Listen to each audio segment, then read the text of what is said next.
Assalamualaikum warahmatullahi wabarakatuh. Alhamdulillah pada hari ini tim NGO Pertubuhan Kebajikan Masyarakat Penyayang Lemak Pantai berjaya mengadakan program CSR Salam Prihatin Ramadan bersama Ion Band Malaysia Berhad. Terima kasih kepada pihak Ion Band Malaysia Berhad dan juga Ion Beat Kuangsa Maju kerana menerima kami untuk sama-sama shopping raya pada hari ini.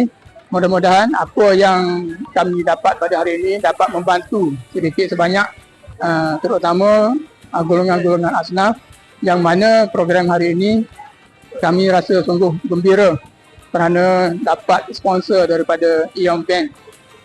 Alhamdulillah.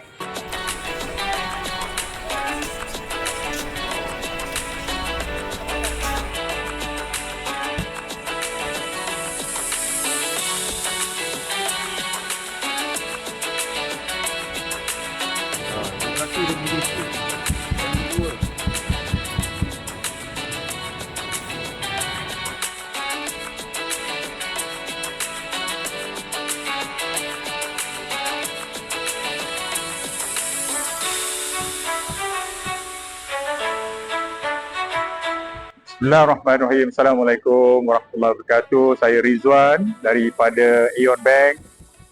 Terima kasih pada NGO daripada Lembah Pantai kerana menguruskan dan memberi peluang kepada kami untuk memberikan sedikit bantuan dan sumbangan kepada ahli-ahli penduduk di sekitar Lembah Pantai.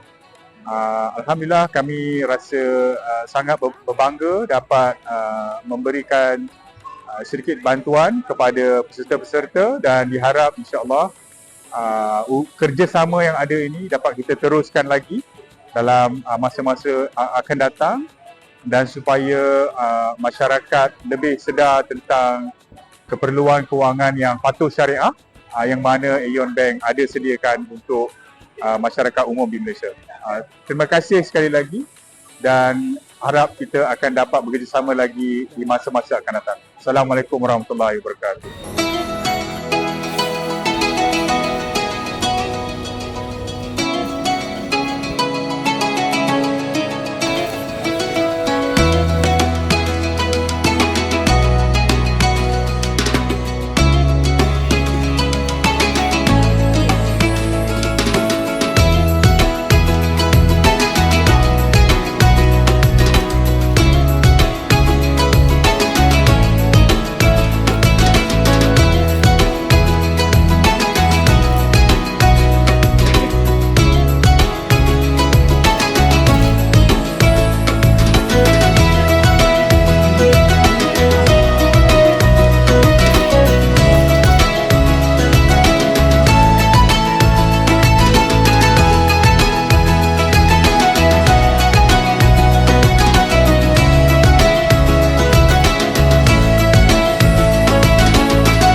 Dapat sama-sama kita berkumpul.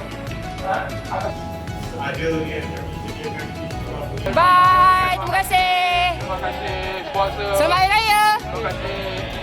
Okay, bye.